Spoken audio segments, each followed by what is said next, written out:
નમસ્કાર દર્શક મિત્રો, થર્ડ આઈ એક્સપ્રેસમાં તમારું સ્વાગત છે. જોઈએ હવે મહત્વના સમાચાર. ભાવનગર શહેરમાં મેગા ડિમોલેશનની કામગીરી હાથ ધરવામાં આવી. આજ રોજ તારીખ 17/3/2025ના રોજ કુંભારવાડા વિસ્તારમાં ઓપરેશન મેગા ડિમોલેશન હાથ ધરવામાં આવ્યું હતું. ભાવનગર શહેરના કુંભારવાડા વિસ્તારમાં દબાણ હટાવ સેલની ટીમ તથા એસ્ટેટ વિભાગે પોલીસના ચુસ્ત બંદોબસ્ત વચ્ચે આ ડિમોલેશનની કામગીરી હાથ ધરવામાં આવી હતી. આવા અવનવા સમાચારો જોવા માટે અમારી થર્ડ આઈ એક્સપ્રેસને લાઇક, શેર અને સબસ્ક્રાઇબ કરવાનું ચૂકશો નહીં. આભાર, ધન્યવાદ. દબાણની કામગીરી ચાલુ કરવામાં આવી છે, શું કહેશો?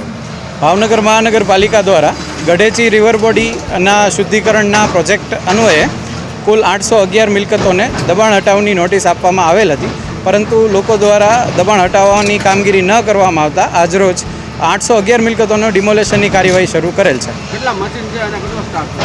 મહાનગરપાલિકા દ્વારા 2 હિટાચી મશીન્સ, 4 જેસીબી તથા અન્ય પોલીસ વિભાગ, પીજીવીસીએલ તથા મહાનગરપાલિકાના સ્ટાફ દ્વારા દબાણ હટાવની કામગીરી હાલ ચાલુ છે. અત્યારે હાલ કોર્પોરેશનની કેટલી ટીમ કામ કરી રહી છે? Town planning, town development, estate, યોજના, ફાયર બધા વિભાગની સંયુક્ત ટીમ અત્યારે સ્થળ ઉપર છે.